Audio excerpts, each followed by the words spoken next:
There's something I have to tell you. I am one of the Ninja Turtles. I got a problem with that. This is me.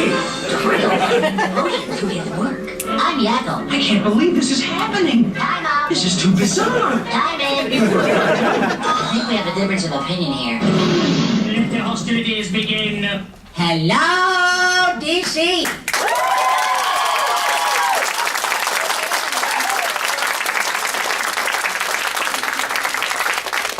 Great. You know, first of all, thank you, Ms. Witten. Thank you. Emily Witten is the reason I'm here. And the fact that she is also my parole officer is...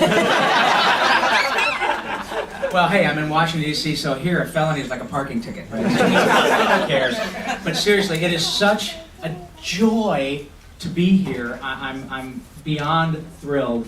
And what is so great about this type of gig for me, and presumably for you guys, is that all I had to do was say, hello, DC. And you do that. And so, I know, honey. Great. Who knew that Yakko Warner's old enough to be your great-grandfather? I mean, the water tower needs a little renovation, so that's But no, what's so great is that I love the fact that without getting, pontificating and getting too philosophical, the fact that we are all connected by a wacky cartoon show, or several wacky cartoon shows, which you presumably enjoy, and I love doing. How cool is that? I think that just speaks so highly of not only the art form and the medium in general, but the fact that because of this new media and the fact that everything is so immediate, that you guys come out here and I come out here and we're all we don't know each other, but we really kind of know each other. And I just love it. So what I'm going to do is not bore you too much. I've done a lot of these, and what I really have found is that people love Q&A. They love to be able to ask questions, right? And they love to hear the funny voices. I know, look, she's going to like this. How do you know that, dear? Well, it must be your mummy, which is good. That's all right. That's very lovely. Sometimes people just really dig the funny. What's the matter with you? Why are you laughing at me? this poor gentleman, I have to. He was very kind. I said, dude, I hope you like cartoons, because this is going to be... I'm used to hearing people talk, heads of state, some guy for, the Prime Minister of Macedonia. No, it's going to be Yakko and Pinky and Carl Weasley. But anyway, what I'll do is I'll just give you kind of an overview of what I do. I know we have Ken, my friend Ken, and other folks here that I've had the good fortune of meeting, my friend Kathy, people whom I've already had a chance to meet on more than one occasion. And many of you are actors. Many of you are... like me on parole. Many of you are just fans of cartoons, and so am I. And that is what is also one of the really cool things about doing this, is that I love your turtle shirt, by the way, kiddo. That is so great. I'm two turtles now, And what is really incredible is to have been a turtle 27 years ago. I think we started doing the first batch. Bless your heart. Yeah, I know. And now, trust me, I mean, I haven't been close to teenage-ish for quite a while. And that's another thing, is that luckily purple goes great. I'm Donatello now, so purple goes great with gray, silver.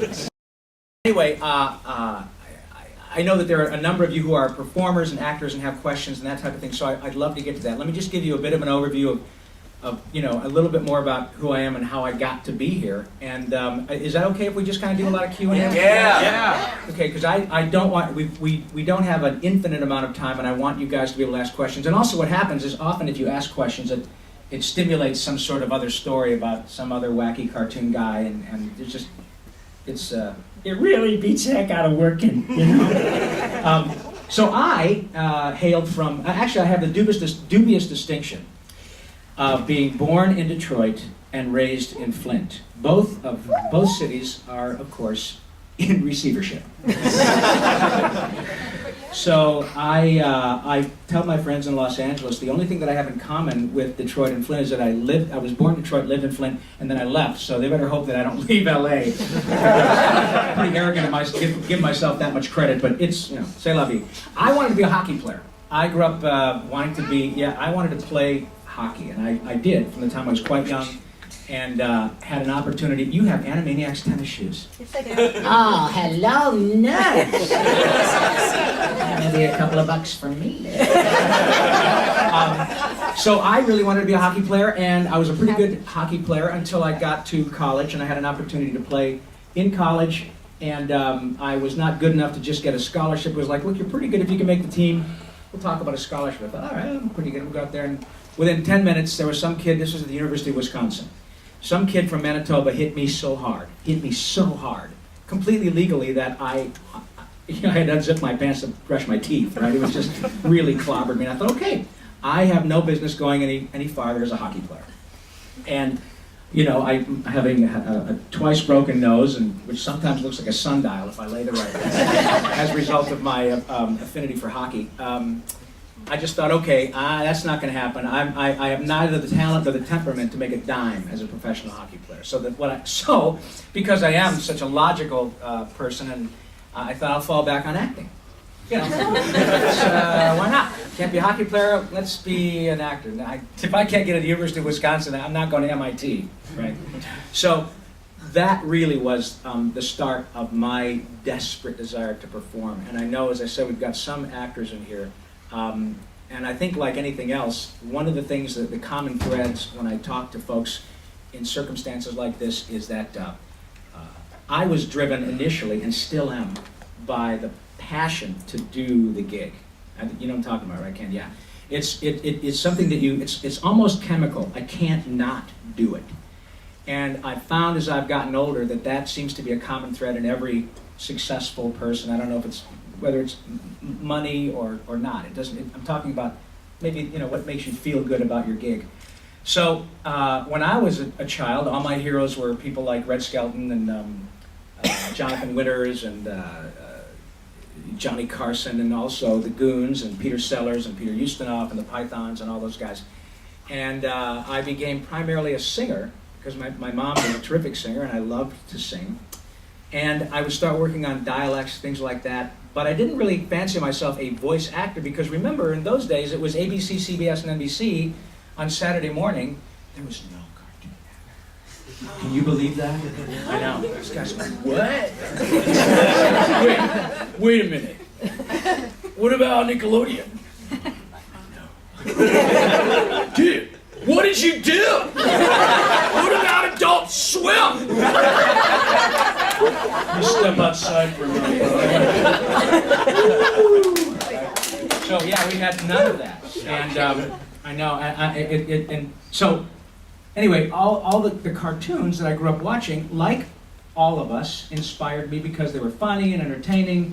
But because I'm a big geek, I of course made it a point to learn who did what, and so I learned about Mel Blanc and Paul Frees and Dawes Butler and Gene Vanderpyle and Alan Reed and all these guys did all the great voice work, Don Messick and that sort of remained in the back of my head because I was just a fan. But to make a long convoluted story short, I did a lot of theater. Primarily started out as a singer who became an actor. I basically did art for the sake of the art. That is to say, I loved creating my own characters and learning how to sing in them and seeing if I could rip things off from Peter Sellers and watching Dr. Strangelove and go, how does one guy do that? That's just so inspiring. And I don't know if I can do that, but I can sure try. But it was mainly because I love to do it. It made me feel good. It's the same reason people do any of that stuff. I love the fact that when somebody becomes successful with something that starts from your soul, from a place of doing it for the sake of doing it. Money certainly didn't enter into it. In fact, you could argue that my parents, God bless them, when I went to the University of Michigan for about an hour and a half. And I'm the oldest of my family, so I'm the example setter. And I remember coming home after my first year and saying, I gotta tell you guys, I'm wasting your money and my time because I'm gonna be in a moving picture business. And what? What? Well, you've encouraged us. Yeah, we've encouraged you, but that's, you're doing our town at Grand Blanc High School. You're not supposed to be going to be in show business? You're in Flint, nobody does it. Okay. So, my parents were pretty cool. And once they calmed down and threatened me with all sorts of things, it was like, Nikki, you know that the money that's going to Ann Arbor does not follow you to wherever you end up. You know that. And I didn't know that. But I learned it pretty quick. So, in my case, I had such a desperate passion to perform that I figured, and I don't even know if I figured it, it was like, again, I couldn't not do it. It wasn't like a cognizant decision to say, you know what, I'm not going to be a dentist, I'm going to be an actor, but I'm going to go to school and get a theater degree and all. It didn't really enter into it. It was like, I was so driven and focused. And again, I think it's a common thread, irrespective of what it is you love to do.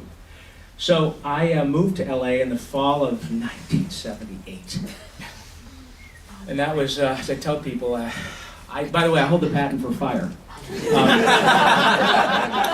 You're welcome. And some of you have already heard this on the podcast, but I was the entertainment at the Last Supper. In those days, my stage name was Shecky of Arimathea. You're laughing a little bit, that's good. Shecky of Arimathea, whatever. But I came to LA ostensibly to do live action. I had a pretty significant theater background. By the time I was 22. I'm 57 now, so I was 22 years old, and I had been on the road for a year doing live theater and spent another year and change in a rock and roll band in the Midwestern area. So that experience on stage, learning how to screw up, realize it's not the end of your life, and fix it, do it better the next time, improv, all of those things played a huge part in my decision to move forward.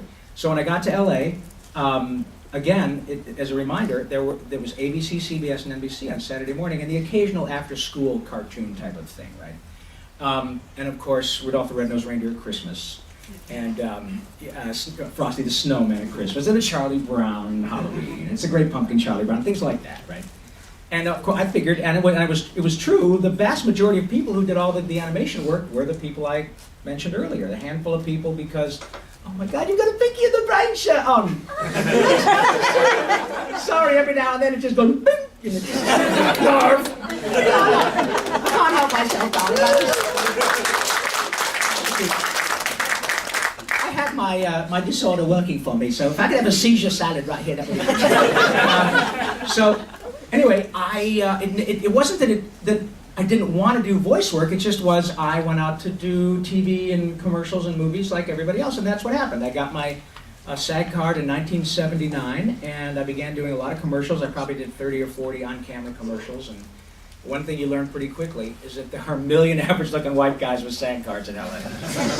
And the other thing you learn very quickly is that when you're a kid and when you're young, and it's as it should be, man. I really think it is. You should be, full of you-know-what and vinegar and having a great time, and it should be just this kind of ignorance is bliss and swing for the fences and having a blast. But when you come from Flint, or you come from, Minot, South Dakota, North Dakota, Bismarck, whatever, you come from smaller towns, and you go out there and say, well, you're the prom queen of your high school. Well, then you get to LA and you find out, guess what? There are about 8 million prom queens. And I would walk into an audition where it would be me and a young lady would be my girlfriend or wife, and every one of those women was so out of my league. And I thought, how do they get a job? This is crazy, because they're all stunning. And all the guys are really handsome. But that was about, this. It was about who could fit the suit, and if you're right, and that's fine. That's the way it is when you're starting out. So I did my fair share of stuff, did a lot of episodic television, Stayed Elsewhere, MacGyver, and yes, they're probably on YouTube, and I suggest you have some sort of alcoholic inducement before you right there. And so I was doing my gig. I was living my dream and, working. I had a great gig because I was able to work as the handyman in my apartment complex in exchange for rent. They would sort of chop off a few bucks on my rent every month for fixing a toilet or whatever, and that was great. So it was probably about the middle 80s that I got a call from my agent saying, have you ever thought about doing animation? I said, yeah, you know, when you're an actor, on your resume you put, I skydive, I roller skate, I eat fire, I'm a sword swallower, I'm one of the flying Walendas, I do everything. Because you just never want to say no. And I said, of course, but what's going on? Well, they're having an open call at Hanna-Barbera. And they would love to see some new actors and, you know, new bloods in town. So I went and auditioned for a lovely man who is, God bless him, he's my hero. He really gave me my first shot. Is a guy named Gordon Hunt, who was the director of the LA City Theater down there. They're so beautiful. Are you married? You want to be? I mean, not to me, wackos, you know. But anyway, Gordon gave me a shot. He's better known to most people now as Helen's father. He's Helen Hunt's dad. Terrific guy, terrific director. And he was directing all of the cartoons that were really hot at Hanna-Barbera, Smurfs, and there were still Flintstone things going on. And anyway, they did a second iteration of Johnny Quest. And I watched the original Johnny Quest back in the mid-'60s, and Tim Matheson was the original Johnny Quest. And it was an ABC primetime show, so that, you know, The Simpsons are not the first, even though they're the longest running show, as those of us who've been around a while know, cartoons have been on primetime before. So they did another iteration of Johnny Quest, and I got hired to be Haji. And so, you know, here's this goofy kid from Flint, Michigan, ex-hockey player, couple of broken noses, and walks in and goes, "Careful, Reese, it's a pterodactyl." And it was so cool for me because, dude, I was Hachi on Johnny Quest. It didn't matter that I was not the original. I was on Johnny Quest. But what even made it more special, and that's why I love doing this, because I'm in a position now where I have enough characters that folks get a kick out of it. When I walked in that room, and Don Messick, who was the original voice of Dr. Quest, 60s, and he passed away a few years back, went on to, you know, he was Boo Boo and Yogi Bear and Baba Louie and hang on just a second. What's that? Hampton J. Pig. Yes, he was Hampton J. Pig, right, on Tiny Toons, exactly. And also Scooby-Doo and Papa Smurf, okay. But anyway, he was Dr. Quest. So we did our first take on the first show, and he said something like, "Careful, Johnny, we're going to," and I just... It was transfixing. It really was. It was completely organic, and I know that sounds like a really, you know, hackneyed phrase, but it was, man. It was freaky. It was, but in the coolest way. It just was breathtaking to hear that sound coming out of a sweet elderly man who was the voice, one of the voices of my childhood. And it didn't take long for me to figure out that, you know, that not only was this a great way to make a living, but there were things that I could be hired for with my voice that I would never be considered for on camera. Never in a million years. And so I remember when my son was coming along, my wife said, "Now let me get this straight. You're going to audition for Hill Street Blues as a junkie father with 50 other guys. But you can go do Smurfs in the morning and Johnny Quest in the afternoon and get paid and then get residuals." Yeah. Okay, well, you know what? I don't think you're ugly, but why don't you just shine the on-camera stuff? And I thought, well, what do you mean I'm not ugly? You know, it took me a while to catch on, but I thought, oh, okay. But it was the best decision I ever made for me, because I got to not only exercise my passion, but again, get hired for things forever. And then because I was a singer, turns out a few years later that that really came into play too. And what I'm getting at is that when you're kind of formulating, especially those of you, any of you guys have any interest in that, it's never too late to do an experiment. But if you're finding out that, you know, when you're a kid, I love doing this, I love singing, I love dancing, you never know when it's going to come into play, especially if it's something that fits into your wheelhouse with respect to your passion. So I kind of let the live action stuff slide and focused my energy on doing voice work. And then things like VHS tapes were invented. I still have a Betamax, which is a planter, you know. Yeah, all right. Yeah, thank you, buddy. Got a couple residuals, thank you very much. It didn't take me long to think this is the gig, because I got to start working with people like Don Messick and Frank Welker and June Foray, who's been on my podcast. She's Rocky, right? Rocky the Flying Squirrel.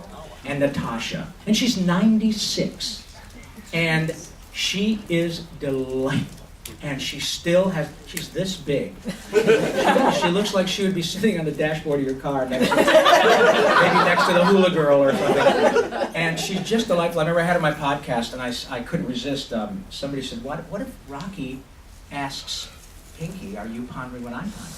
So I said to June, and I'm trying to be respectful, but also walk that line where I assume she gets the joke, but I didn't want to assume too much. So I said, yeah, June, I was, Pinky, I know who you are. I said, okay. Yes, Miss Ferre, would you ask me, Pinky, are you pondering what I'm? She said, as Rocky. She said, Pinky, are you pondering what I'm? I said, well, I think so, Rocky, but how often does Bullwinkle? She totally got the joke. Totally got the joke. But then you find out, you get all these great stories, and you find all these lovely things, which basically, without going through every step, it kind of takes us up to now. I went from Johnny Quest. The first big one was Ninja Turtles. Nobody knew, maybe even Kevin Eastman and Peter Laird. They were the ones that knew all the ethos and the mythology that they created with money that they were loaned by their grandparents. How cool is that? That the two guys, a couple of, forgive me, probably bong water drinking guys, but you don't even know about that. But, from New Hampshire, were given money to invest in their comic book, and now they're each worth $250 million. What a country, man! It's it's a great American success story. I love stuff like that. If Turtles changed my career, and certainly it took off, and we did, I think, 8 or 9 seasons of it, a couple hundred episodes. Then, as I mentioned before, I was a singer, and man, there was nothing that fit into my wheelhouse better than Animaniacs, and that show changed my life. Because it set me up for all kinds of other stuff. But all it did was sort of feed the beast. All it did was fuel, as soon as you get your nose under the tent, and you start thinking, you know what, I'm good at this, and people seem to like it, and I know I love it. All it did was make me want to get better and better and better. And this, all of the podcast, the personal appearances, is a product of another side of the passion that I still have to keep doing it while I can. As I said, I'm 57 years old, I feel pretty good, but I want to be able to do this because I get way more out of this than you do.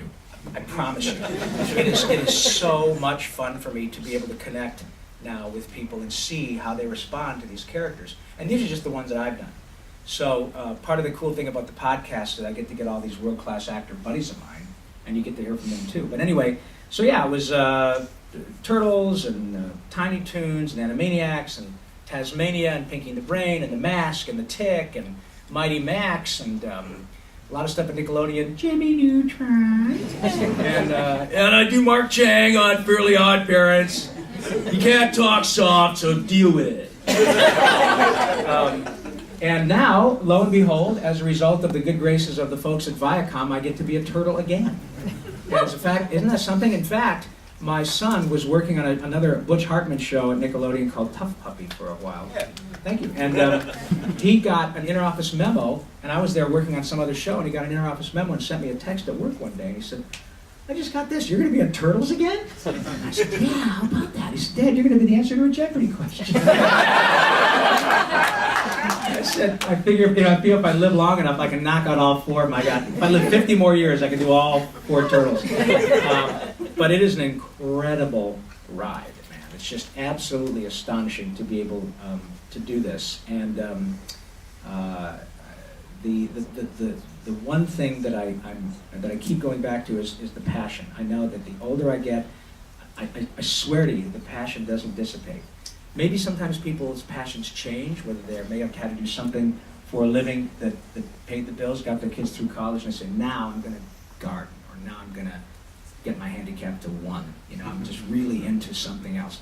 But I was very fortunate. I think you're looking at a lottery winner. I say to people, with all due respect to Lou Gehrig, I feel like I'm the luckiest man on the face of the earth because when you can find something about which you're passionate and it turns out you're actually pretty good at it, and then you make money at it. It just doesn't get any better. And I truly do. I get paid to do. Used to get me in trouble in 7th grade, and I work with people that I choose to have to my home. So I'm so grateful. And by extension, I kind of feel the same thing here because all of you have I've sort of been in your homes for 30 years. By the way, I got to tell you that your restaurant really needs some attention. But apart from that, but no, I mean it really is. It's cool that we have that common thread, and I'm so incredibly grateful for it. You know, if you see that I'm excited, it's not manufactured. It's really genuine. I love doing this. So I would love to. Let's see. Okay, we still got. I think we got about. Yeah, we good for what, 9? Yeah. Okay. Great. Because I've chatted, as you can tell, I have no problem doing that.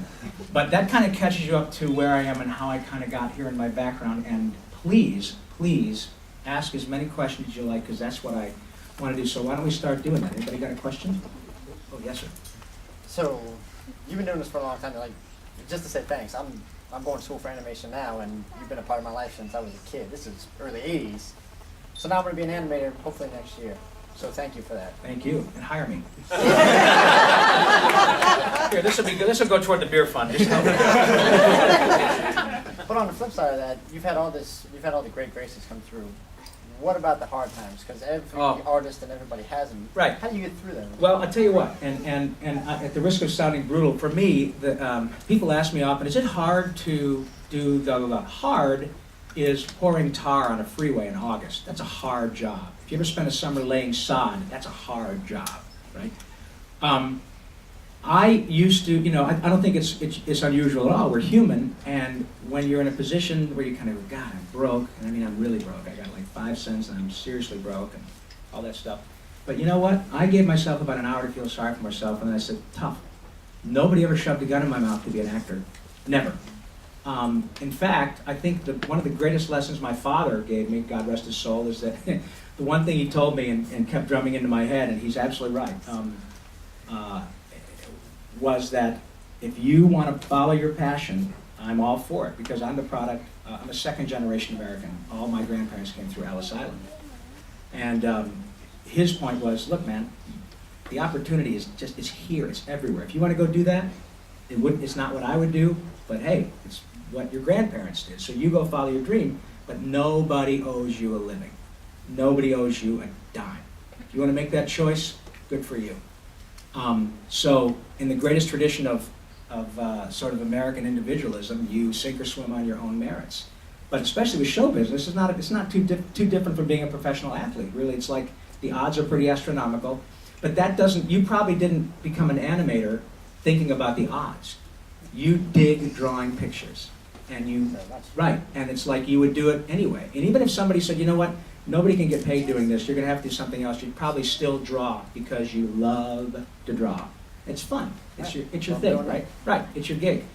And if you can find that and what you're put on the earth to do, then getting through the tough times, to me, was a little easier because I knew that I was there, I chose to be there. I packed my little Honda and drove to LA. I quit school. I did my thing. And I'm not, trust me, I'm not suggesting people quit school. I'm just saying that when you're driven by a passion, you are able to enjoy the fruits of your labor and your decisions, but you also have to take responsibility for when it sucks. But again, as you get older, sucks is a relative term. One of the greatest things I get to do as a result of my work, and especially the turtle thing again, is that I get to talk to kids, and we're going to the hospital tomorrow, the DC Children's Hospital. And I get way more out of it than the children do. But like my friend Tom Kenny, who's going to be on my podcast next week, is SpongeBob. Tommy's just a delightful guy, and Nancy Cartwright is Bart, everybody. We all call kids, and we all get to go to the hospital and stuff, but sometimes, you're being the flavor of the month in terms of your cartoon character doesn't last forever. But when I was a turtle the first time, man, I got to go to hospitals, probably 50 hospitals. And you can't imagine the joy that you see on the kid's face, but even more at the parents. Because I have a child, and when you're in that position, you can't even imagine, right? So my point when I was talking about, that sort of sucks takes on is a relative term the older you get. Because I talked to a little boy the other day who was 4 years old and had to have his... He was great. He was like, oh, well, hey, Donatello, where's Michelangelo? He's out getting a pizza. Where's Raphael? He's out gassing up the turtle van. Where's Leonardo? He's out helping. Oh, I know, he's out helping Master Splinter do something, so he's not here either. So if you want to talk to a turtle, you got to talk to me.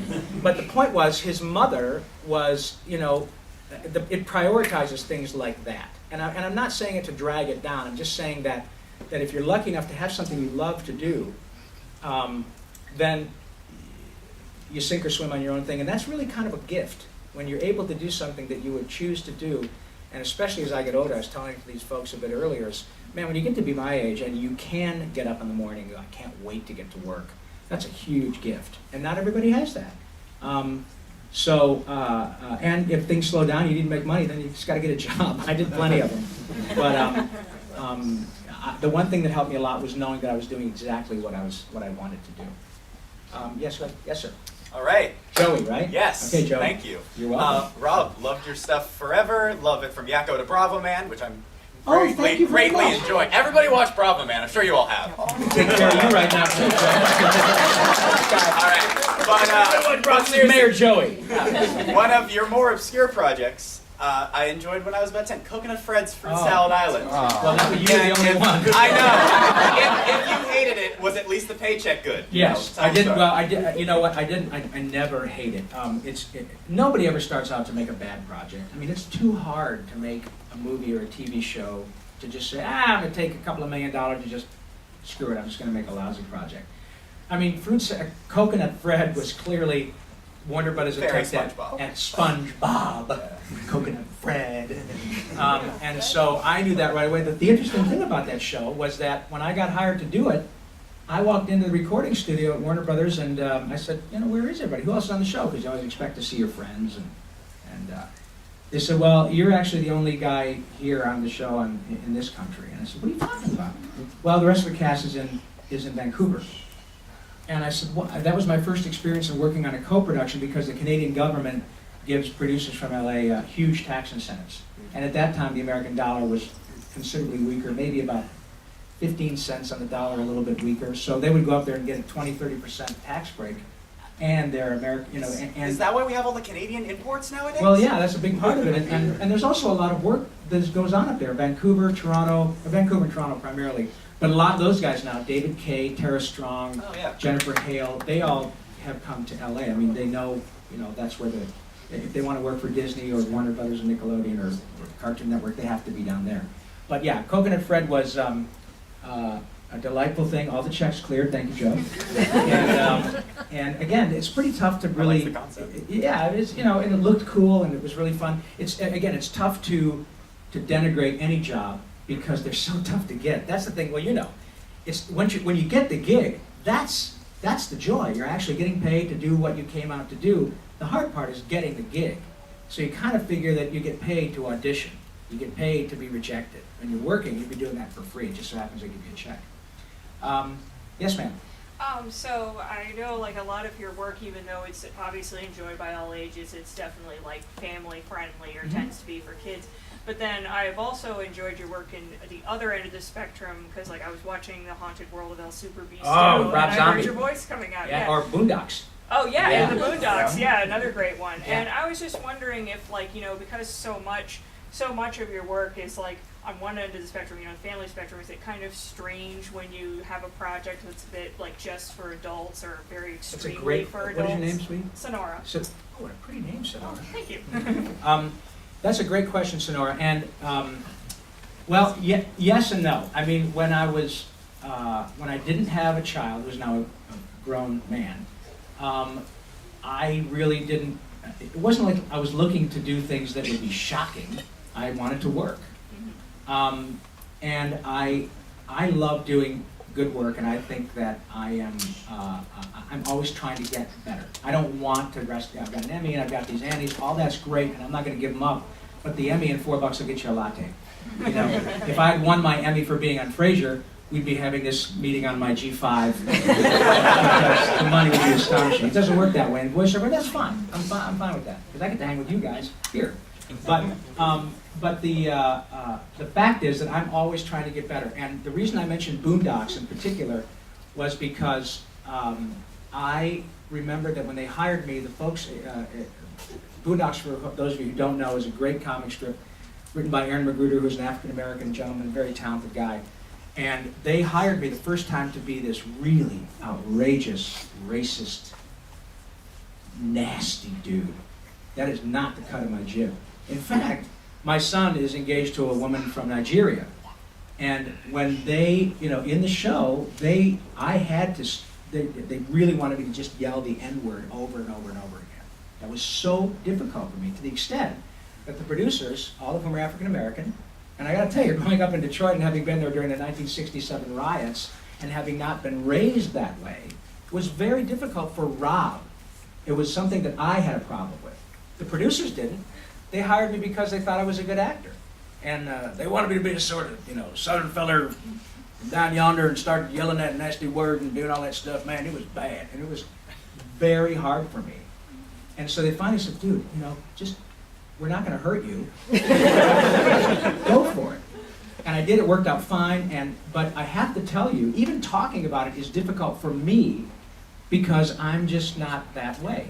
But what it was a great opportunity for me to break through something in terms of my own issues that helped me give a good performance, for which they kept hiring me over and over again. Now, if I had let my self-consciousness be a problem, so that those guys were saying, Rob, you're a great guy, but you just couldn't scream the N-word. I didn't get the job, and they won't hire me again. So they've used me on maybe a dozen episodes of Boondocks. So for me, it was uncomfortable, but important that I pushed through it, because it gave me another angle and another part of my performance or part of my brain that I never would have thought about accessing. And it was an opportunity that was given me. I didn't go looking for it. So when I took a break and said, you know what, this is a great chance for you. Let it go, man. You've got to be, this is what they want. Give them what they want. You're an actor. Be fearless. And that's what got me started, and certainly is what kept me going. Interestingly, and forgive me for rambling, but like I said, sometimes a question will inspire a story. A couple years ago, Seth Green called about doing a Robot Chicken episode of Pinky and the Brain. Oh, right? I've seen that. Okay, and it's funny. Now, no, Pinky and the Brain and Animaniacs. And they called and said, I said, sure, Seth is great. I love Robot Chicken. I'm not a prude. That's a great show. But when he sent me the script, the Animaniacs stuff that they wanted me to say was like, we're Animaniacs, and we're busy smoking crack, and we're going to drive our car off a cliff, and all that stuff. And I couldn't do it. Not because I was a prude, but because the people who like Animaniacs and who like my work in Animaniacs, that's a completely different story. That show meant too much to me personally, and I'm glad I made that choice, because it turns out that there are literally millions of people who love Animaniacs. And even if a few of them said, why did you do that? Is it that important that you make $500 that you would do that to that show? I'm very cognizant of how important and how impactful these characters are to many people because of events like this.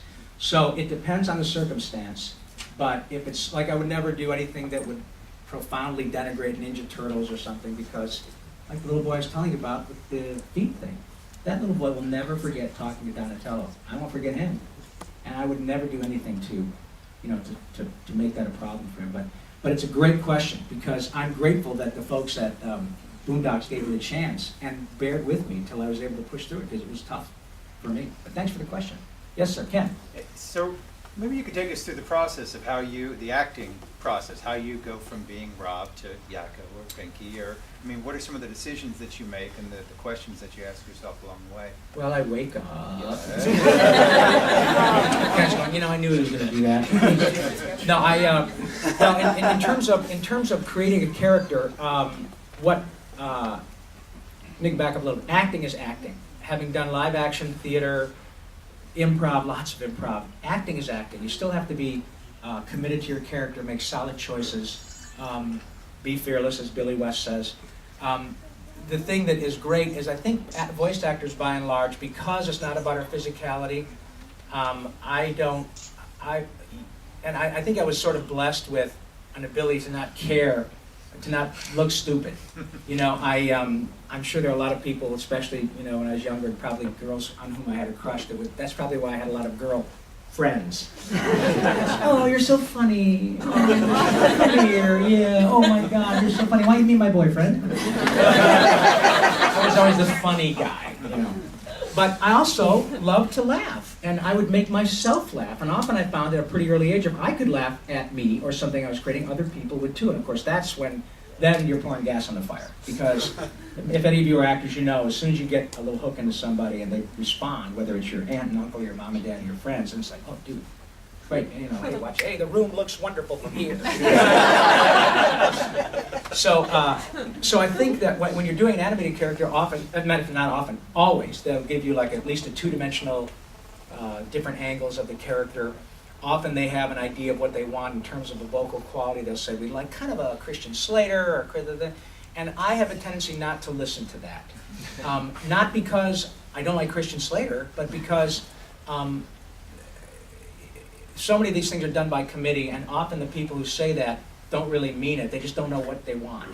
So it's kind of my job, and Billy West and Maurice LaMarche and Tress MacNeille, it's our job to go and give a producer a couple of different ideas. I have to say I liked it better in the olden days before we had MP3s and everybody could audition at home. Because when you have the producers and the audience, audience, there we go. When you're an actor and you're an actor, I don't care if it's two people, it's an audience. But if you've got somebody who's behind the glass and they are essentially your audience, you can read them. You can see what kind of feedback you're getting. So if they say, you know, yeah, we got the Christian Slater, and you do that, you go, I got something, do you mind? Well, no, what do you got? You do something, oh, hang on a second, Rob, and you can see them going. They could be just saying, yeah, I think I'd like to go have a hamburger too. But that is the fact that I think at a pretty early age I was open to whatever sort of popped into my head. So anyway, to go through the process, for instance, like with Pinky, I remember auditioning for that initially in my agent's office, and it was part of, as you remember, part of Animaniacs. And there's a really fun story. I'll try to make it not too long, but I'd worked with the group that produced Animaniacs. Steven Spielberg and Andrea Romano and Tom Ruger and Gene McCurdy, all those great people had worked with me on, I worked with them for them on Tiny Toons. And so when Animaniacs came along, I thought, oh man, I've been waiting for this because the music and that's the only up to a producer and said, if you don't hire me for this, you're making a mistake. And I was completely devoid of arrogance. It was just, I am so ready for this gig. And God bless them, I think they felt the same way because Andrea Romano, who has won 8 Emmys for all the directing she's done over the years. Thank you, yeah, she's just a delightful lady, thank you. She is so sweet, and she told me about 5 years ago, I think at Comic-Con, we were doing a panel about something, and somebody asked a question about Animaniacs, and she said, well, you don't know this, Rob, but there were ultimately, you know, it was like a 4 or 5 week audition process, because it was a big deal. And so we had a bunch of different callbacks, and Andrea said, I don't know if you know this, but we sent the final 8 takes of our choices, of which Steven would make his choice for all the characters. We had you for Yakko and Pinky and Dr. Scratch and stuff, but what we did is we numbered them. And you were number 2, 6, 5, 7, you know. So out of the 8 takes that Steven's choices, you were probably 5 of them. So that was really cool for them to do that for me, and they obviously wanted me to get the job too. But in that case, you know, when you make generally a callback circumstance, it was pretty much a done deal that Maurice was going to do the brain because nobody does Orson Welles better. And, so what happened then was you get the job, and then often what happens is after you get the work, and if the show is successful and lasts a while, the character morphs a bit. If you listen to Pinky the first couple of seasons, he's more stupid like this down here. Hey, God, what are we doing tonight, Brain? And like, sort of like he's been hit in the head with a soccer ball, you know. But then later, it's more like this, and it's the one that makes Emily laugh is just la la la la la. And so they morph. The same thing with Bugs. If you listen to Bugs Bunny from the Second World War years, it's changed, and not just because Mel got older. It just changes. So. The process, I mean, you mentioned that you're an actor. The process is really no different. It's just that it's done. It doesn't matter whether or not you fit the suit. And again, the hardest, the most challenging thing often for voice actors to get by, or live action actors who become voice actors, is to get by your physicality, because they go, okay, you're a talking radish. And I did a show called Attack of the Killer Tomatoes years ago with John Astin. I'm working with Sean. Sean Astin is now Raphael on Ninja Turtles. And I did 2 shows with John, because of course he was Gomez Addams when I was a kid, and I love the Addams family. And we did an animated version of The Addams Family at Hanna-Barbera in which John played Gomez. And if you don't think that was cool, Carol Channing played Grandma, Rip Taylor played Uncle Fester. Rip Taylor. Huge fun, but the point is that often the on-camera actors can't have a challenging time getting by the fact that they're, what does a talking radish sound like? Yeah. Who cares? I mean, you just, talking radish might sound like jam. Oh, the talking radish might sound...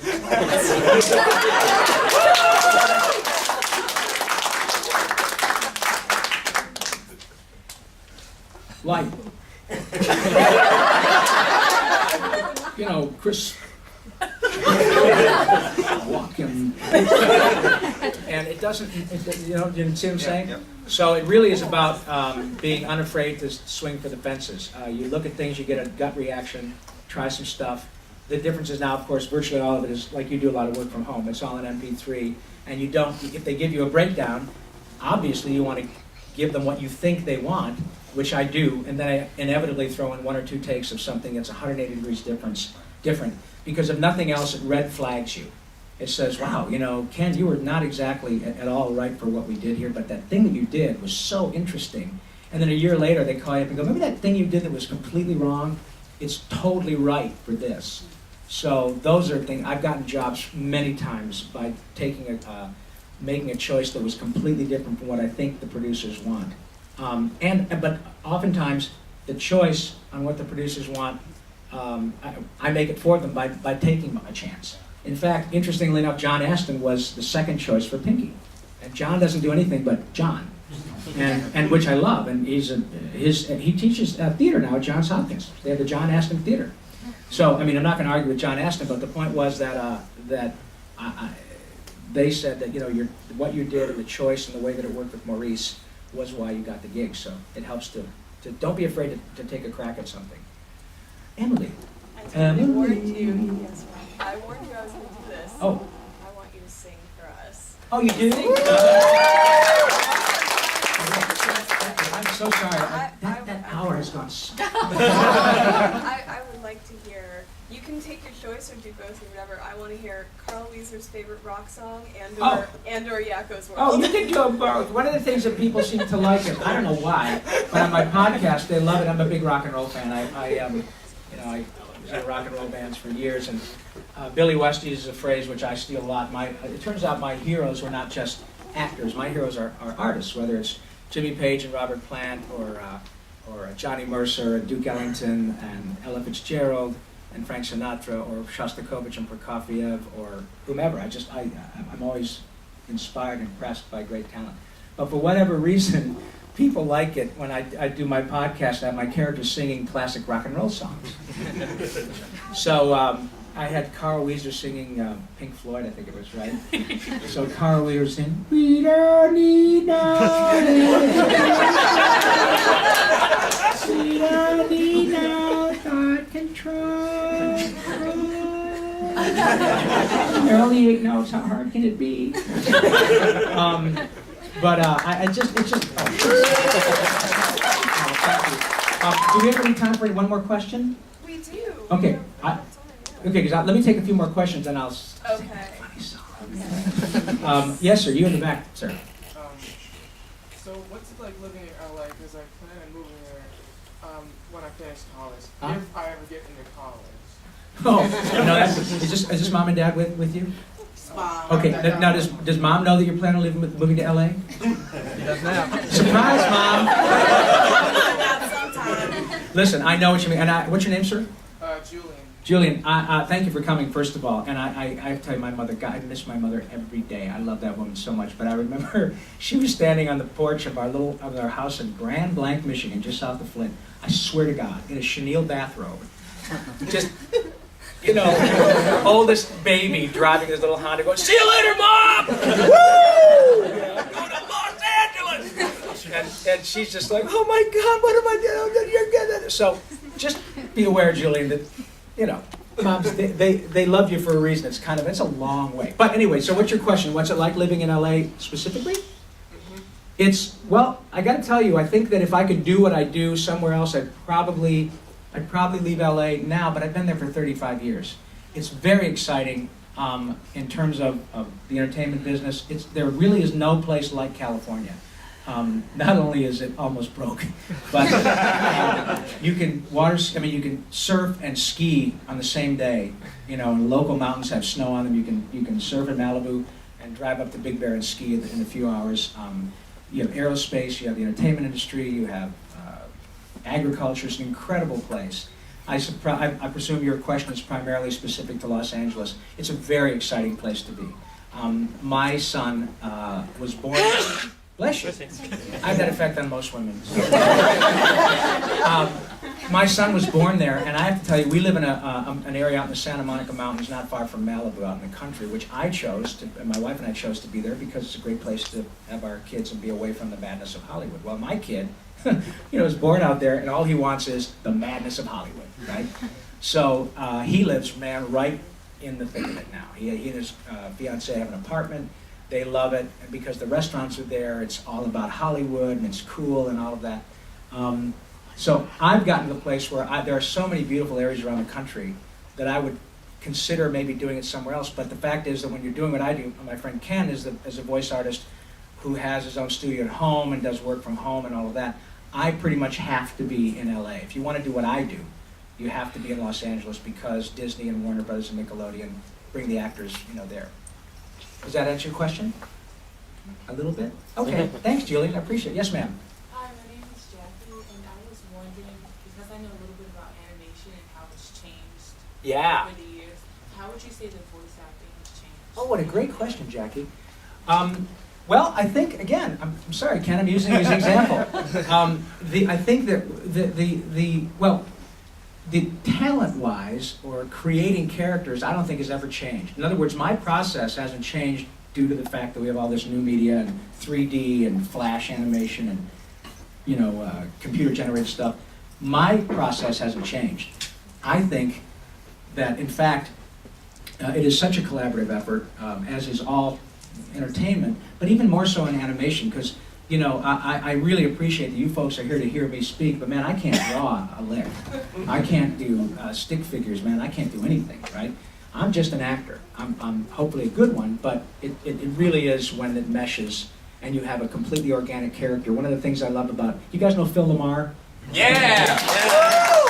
Phil is a brilliant actor. And when he was on my podcast, he said something that's really stuck with me. One of his favorite actors is Bugs Bunny. Not Mel Blanc, Bugs Bunny. And I find that incredibly interesting because that is a great example of a timeless character that meshes beautifully with Chuck Jones's genius in animation, Mel Blanc's genius, and you can actually experience looking at Bugs Bunny for 22 minutes in a cartoon, and then when he's done, he's back in his rabbit hole reading a racing form, right? I mean, that's how I can see that. So the acting-wise, things haven't changed. In terms of how you deliver your performances, that's where, like we're talking about Ken with the home studio and all of that. Still in all, though, my guest last night on my podcast was Tom Kane, who plays Yoda in Clone Wars and working all the time. He lives in Kansas, but the bulk of his work is promo and commercials, and then he comes to LA and does Star Wars stuff and all that. He doesn't really do much animation work from home. In certain aspects, the biggest change technologically is the fact that you can live anywhere. If you do all the spots for Todd's House of Formica in Falls Church, Virginia, you can live wherever and get yourself an ISDN box and have a couple of cool microphones. And there are people who do that. There are a lot of people who do very well. Lisa Biggs, is she here? She couldn't make tomorrow. Oh, she- yet. oh. Yeah. Oh, you know Lisa too? Oh, I talked to her this Isn't morning. she precious? Yes, she sent you a hug. Oh, bless her heart. She is so proud. This little girl, she's putting together the voiceover workshop we have tomorrow here at the Press Club. Lisa is a perfect example. She was in LA for a while and did really well. And then she moved with her fiance back to Charlotte. Man, she's knocking the hell out of it. She's doing great back there. She's working all the time. She created all of her own contacts. There are different ways to get your stuff out there, different online stuff. So that's the biggest way it's changed, is just technologically have access to it. But in terms of what I do, it hasn't really affected me because I still have to be there, which I like. I like being with the other actors. I sometimes am kind of introverted, I guess you can tell. But I just love being with the other actors, because the truth is they really do that old adage of high tide raises all boats. I'm better when I'm with Maurice, and when I'm with Frank, and Tress, and Kath Soucie, and Tara, and Grey Delight. These people make me better. And it's also so much fun. I mean, we just laugh all the time and get free food. Rob, last question. Yes. Okay, well, we have time for one more question. Yes, sir. Is there a voice that you've done that has gotten, maybe started off hard for you to do, but has gotten easier or changed your approach? But the reason I asked is because Kevin Conroy in a panel years ago said that Batman killed his throat first season. Yeah. But, Thank you.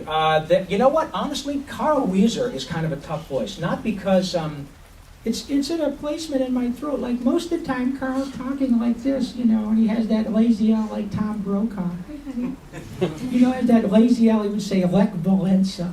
But that was a choice. That was a choice because it adds another dynamic and another sort of piece of a natural quality that folks can wrap their ears around.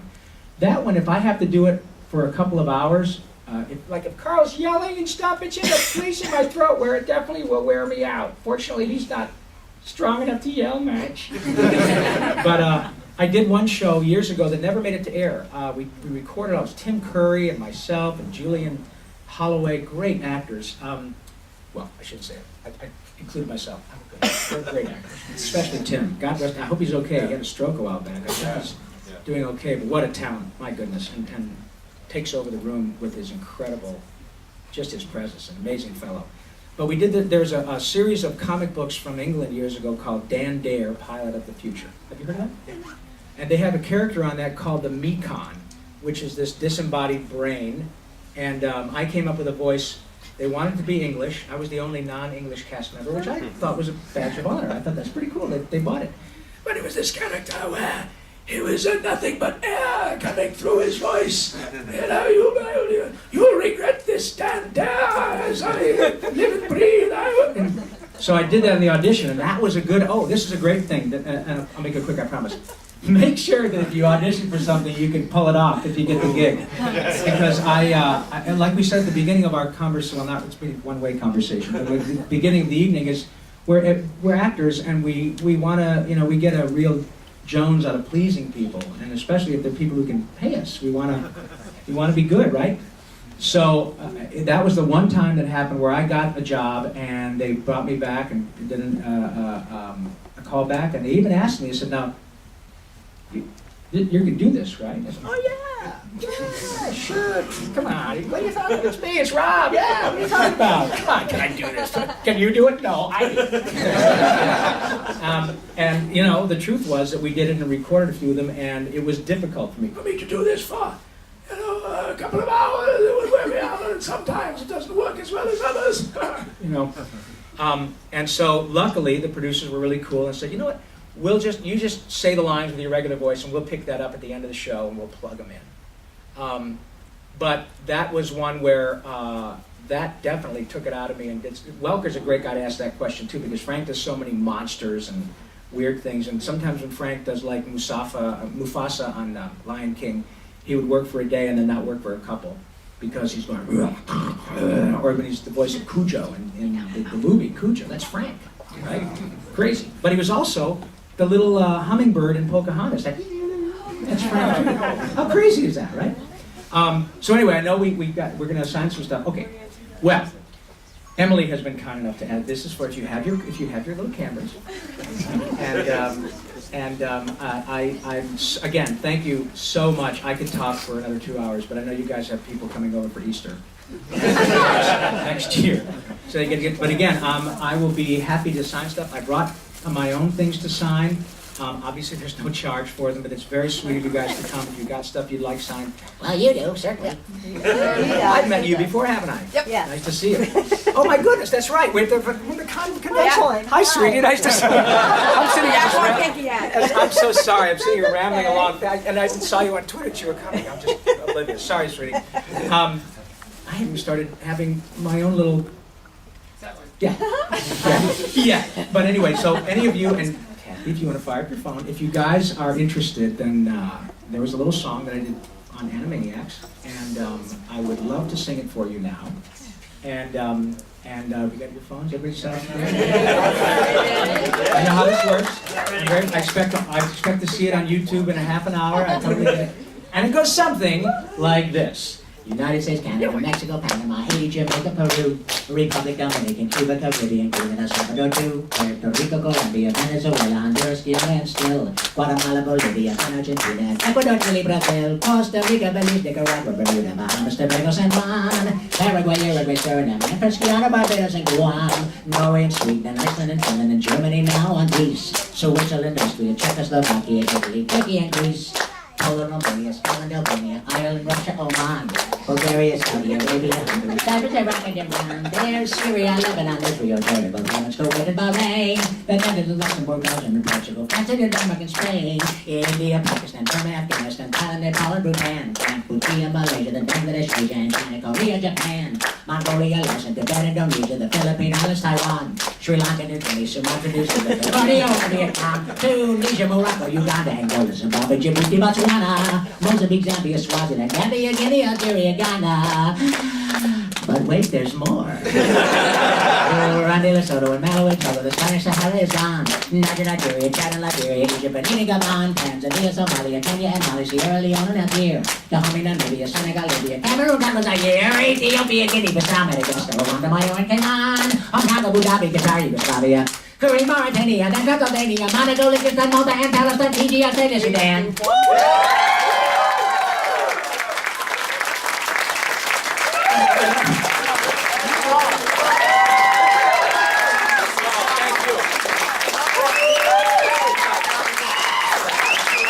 Thank you very much. You guys, honestly, I really, seriously, from the bottom of my heart, I so appreciate you guys coming out. It means so much to me, and even more than that, it means so much that you guys have paid attention for the last 25 or 30 years. And I hope we can do this again, but truly, it sounds trite because people say it all the time, but I get it, that you guys have chosen to watch this stuff. And thank you for literally allowing me and my friends into your home for a generation. I just can't tell you how much we appreciate it, and I'll wink at you next time we're on television. Anyway, thank you, and we're gonna do a little thing, and then we're gonna... I'm gonna steal this from you. Oh, okay. Thank you, Rob. Oh, honey.